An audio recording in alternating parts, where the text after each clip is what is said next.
My learning objectives for today is to complete a pertinent physical examination for the evaluation of the cardiac and peripheral vascular systems, which includes evaluate the jugular venous pressure, palpate and identify for heaves and thrills, identify for point of maximal impulse, correctly identify the physical findings of a normal heart using cardiac auscultation, palpate brachial, radial, popliteal, Dorsalis, Pedis, and posterior tibialis pulses. Also, correctly perform Allen test and identify the different grading of pulses. Lastly, demonstrate professional responsibility in performing the evaluation. Let's start.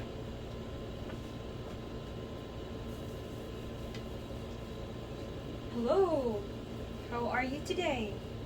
Good. Yes, so my name is Justine Carol Eger, second year medical student from Southwestern Finma University. And can I check your name and date of birth, please? Chapter Delayan, Okay, July 20, 1985. thank you. So today, Chuck, I'll examine your heart, and this will involve you laying down on the bed, feeling your pulse on the neck, wrist, legs, and listening to the heart as well. Will that be okay? Okay. Please fill out this consent form, allowing me to take video and record this physical examination as a compliance to my physical diagnosis subject. Is that okay? Thank you.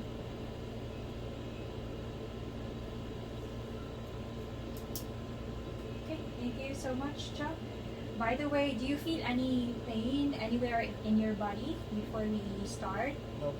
Okay, great. And do you have any questions about this examination? None so far. Thank you. Thank you so much. Now let's measure or evaluate our jugular venous pressure. And this JVP is an indirect measure of our central venous pressure. What we need is a ruler and a flat stick. This will be used in measuring our JVP.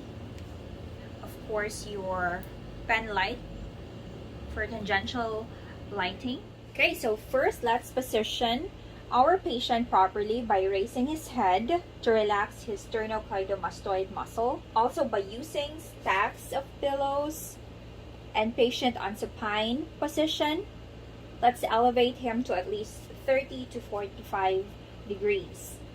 And now let's identify his jugular venous pressure by focusing on our right internal jugular vein, just directly in line with the superior vena cava and right atrium. So it runs between the medial end of the clavicle and earlobe under the medial aspect of your sternocleidomastoid muscle. So Chuck, how are you?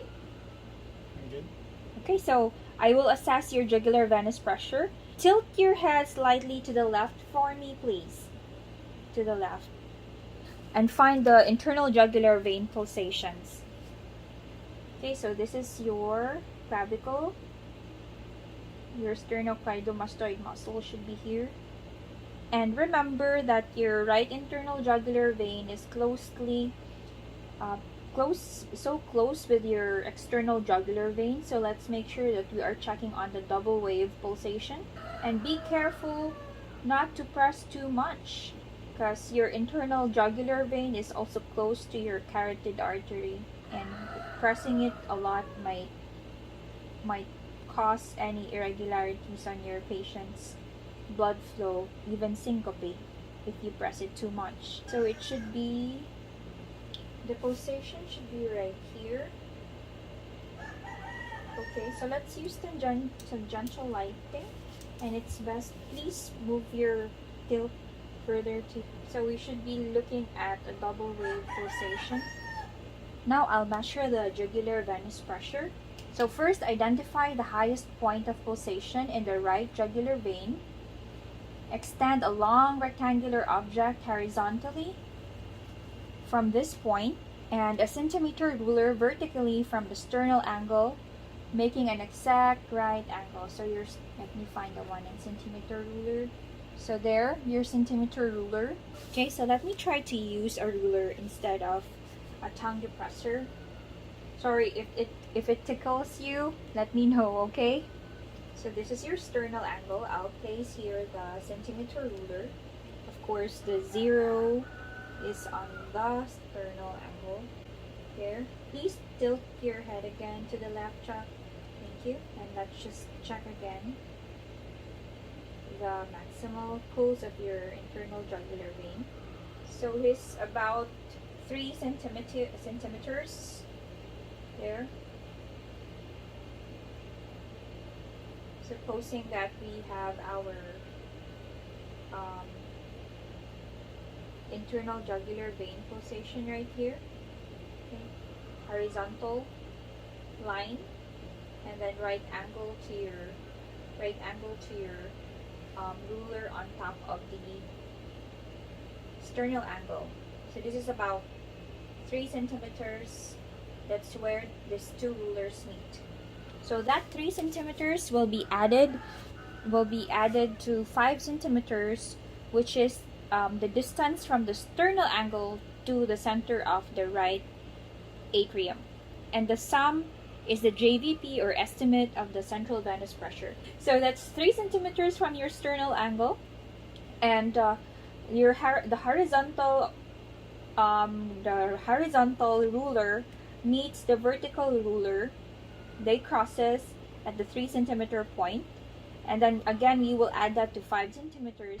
So chalk has a total of 8 centimeters JVP. And this is normal, because if it's more than 8 centimeters, then that is again considered abnormal. Chuck, are you okay? I think you're now asleep. I'm just trying to explain, if in case you have an elevated jugular venous pressure, it's highly correlated to several diseases. So both your acute and chronic heart failure, your pulmonary hypertension, your tricuspid stenosis, your AV dissociation, increased venous vascular tone, and pericardial compression or tamponade. So good thing you're within the normal value, which is 8 centimeters. Okay, so thank you. Okay, so for our next steps, we will focus on cardiac inspection and cardiac palpation. So for cardiac inspection, we will use tangential lighting using a pen light. Using this pen light to check on his cardiac apex. But it will be further assessed using our cardiac palpation. Aside from palpating our apical impulse, or it's also called our point of maximal impulse, or the PMI, we will also be palpating for heaves, for lifts, also for thrills. Okay, so let's start. Okay, so Chuck, we will do the cardiac inspection of your chest wall and focusing on your cardiac apex. Careful inspection of the anterior chest may reveal location of the apical impulse or point of maximal impulse, or it's less commonly called the ventricular movements of a left-sided SC or S4. Now I will shine a tangential light across the chest wall over the cardiac apex to make these movements more visible. And this technique will often highlight the venous pulsation on cardiac apex. Sometimes pulsations will be seen better if examiner stands more toward the head of the examination bed, or more towards the foot of the examination bed. So in my case, I'm more towards the foot of the examination bed. So let's start. Let's see if we can see the pulsations or the movements of your cardiac apex. So your cardiac apex should be located right at the mid-clavicular line. So this is your clavicle. Let's check out the middle mid-clavicular line, which is supposed to be right above here. Okay, let's see if we can check out the movement or the pulsations of your cardiac apex. About here. Let me know if the light is really glaring, Chuck, okay? It's okay? Okay, so as we notice, we really can't actually see the movements of the pulsations, but we will further characterize these movements when we proceed with our palpation. Okay, so Chalk, let's closely inspect your cardiac area or your chest wall.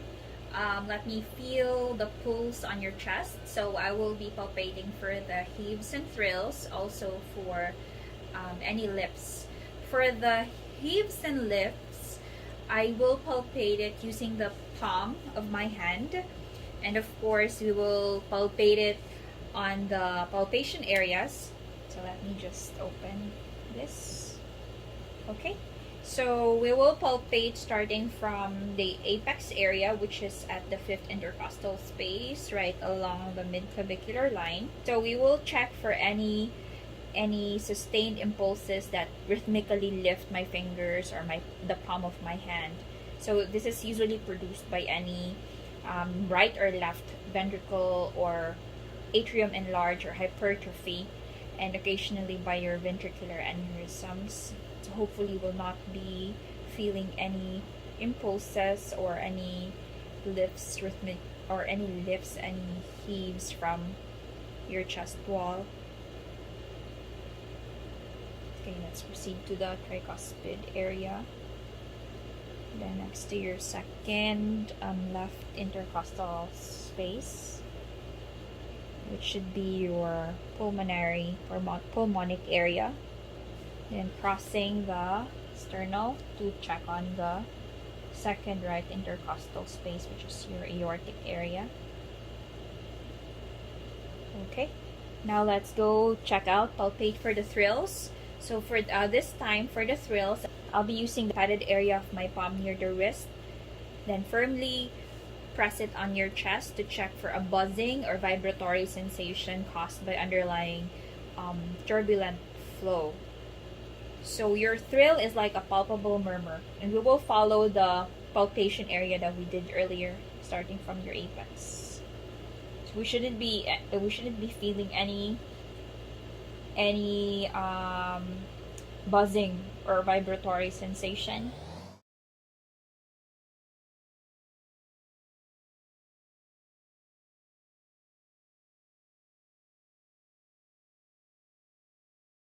Okay, so now let's palpate and identify your apical impulse. So now let's try to really palpate and characterize your apical impulse. Check out its location, its diameter, which should be at least 2.5 centimeters. Also its amplitude and its duration. Okay, so let's see. Again, it should be midclavicular line, 5th intercostal space, and it should be right above here. So let's try to palpate that. So in most examination, your apical impulse is your point of maximal impulse. However, for pathologic conditions such as your right ventricular hypertrophy, dilated pulmonary artery, or aortic aneurysm may produce a pulsation that is more prominent than the apex beat. Can you partly roll to the left? Let's try the left lateral decubitus position, and this way your apex would be much closer or in contact to your chest wall. Okay, that's great. So once I palpate that, then let's try with your finer assessments using a finger or two. Oh, there you go. So there, your apex is really much closer in contact to your chest wall, and you can really feel that pulses right there. So normally, again, the amplitude of the PMI is small and feels like brisk and tapping. It should not be a tapping or a diffuse or a sustained kind of pulse. And the diameter again is like less than 2.5 centimeters for a patient in supine position, about the size of a quarter, and occupies only like 1 interspace. But it may feel larger in the left lateral. Yeah, it is so prominent with your lateral decubitus position. So for the auscultation, you will still be using the 6 points of auscultation. So we can start from the apex, the one that I palpated earlier, then move up to the base, which is tricuspid area. Then you have there the pulmonic area and the aortic area. So let's try using the diaphragm of my stethoscope and then repeat the process using the bell. Okay, so let's start.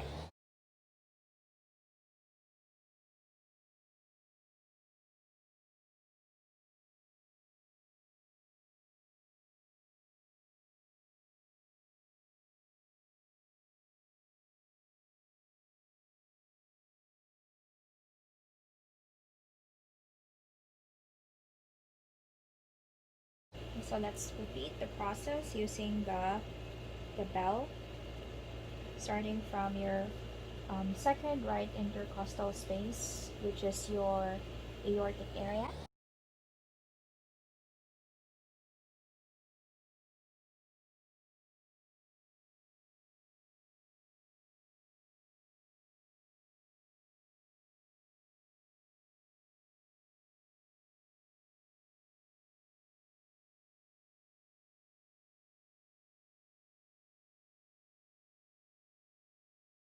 Okay, so it's very good. Now let's proceed, Chuck, assessing the pulses behind your knee and foot to see how the circulation is looking on your peripheral area. Okay, so Chuck, to palpate the popliteal pulse, the patient's knee or your knee should be somewhat flexed with the leg relaxed, and let me place my fingertips on both hands so that they will meet in the midline. Just meet in the midline behind the knee and press them deeply into the popliteal fossa. Let's try that. Popliteal pulse is so deep, so I also have to press this deeply down to the popliteal fossa. Let's compare the pulse on the other side. Good, good. I can feel it now. But if ever, still, even how hard you press it and you cannot palpate the pulse, then we can try to request the patient to be on a prone position and then again flex his knee to about 90 degrees. Let's palpate the dorsum of the foot, not the ankle, and it's just lateral to the extensor tendon of the great toe. Chuck, let me know if it's so tickling, because earlier the popliteal area was so ticklish for you. Okay, so please let me know. The dorsalis pedis artery, it may be absent or it branched higher in the ankle. Okay, I feel it right here. Okay, that's a very strong pulse. Let's compare that on your other side. Other dorsal pedis. Let's check your posterior tibial pulse. So I will curve my fingers behind and slightly below the medial malleolus of the ankle. So it should be right here. So this is your malleolus area. It's expected to be difficult to palpate for especially if it's a fatty area, and it's also for any edematous angle. Okay, there. You just have to press it harder to get the pulse. How about the other area? Let's try. Okay, yeah, I can feel the pulse. Now let's proceed to our upper extremities and check our radial and ulnar pulses. So your radial pulse should be laterally located and your ulnar should be medially located, and I'll place my middle finger and my index fingertips on top of it longitudinally across your radial pulse, also your medial pulse. Okay, and compare it on the other side. Same thing, radial, your ulnar. So far, if we base it on the grading of pulses, Chalk has a brisk radial and ulnar pulse. That is 2+. Grading of pulse. So a grade 0 indicates an arterial pulse that is absent and not palpable. A grade 1 pulse indicates a pulse that is diminished, weaker than expected. Grade 2 plus indicates a brisk or normal pulse. A grade 3 plus indicates bounding and possible aortic insufficiency. So if we suspect any arterial insufficiency, let's palpate the brachial pulse. So Chuck, I am going to feel your brachial pulse, which is just right in front of your elbow. Support the patient's right forearm. So let's start with the left forearm and partially flex the forearm. Then let's palpate medial to the biceps brachii tendon at the antecubital crease, lateral to the medial epicondyle of the humerus. The brachial pulse can also be palpated higher in the arm, in the groove between the biceps and the triceps muscles. Antecubital fossa should be right here. Okay, there. That's a strong pulse. Thank you. Let's compare that on the right side. Okay, that's a pretty strong brachial pulse. So Chuck, let's evaluate the arterial perfusion of your hand, and I'll be doing the Allen test where we compare the patency of your ulnar and radial arteries. So please make, are you sleepy now? So sorry, this is the last examination and we should be done in few minutes, okay? So please make a tight fist for me. Let's start with your left hand. Please, make a tight fist for me and I'll compress your radial and ulnar arteries really tight. Then now please open it up, flex your hand for me, and let's check out the patency of your ulnar artery. So there's a pail, and now let's release the ulnar at 3 to 5 seconds. It should flush. Let's try your radial patency. Can you open it up, please? Okay, let's try your radial. 3 to 5 seconds flushing. It's very good. Let's try same steps on your right hand. I'll compress your radial and medial artery. Okay, so please open your palm, your hand for me. It should be pale. Let's check your ulnar part patency. It's red. Okay, open up for me, please. Open it up. Okay, let's try the radial. Okay, that's good. 3 to 5 seconds. And that's your Allen test. And we're done. Thank you so much, Chuck, for your patience. Do you have any clarifications, any questions for me? No. Okay, so I will be assessing all these, put it into your record, and forward it to your attending physician. Okay, so thank you so much. You're welcome.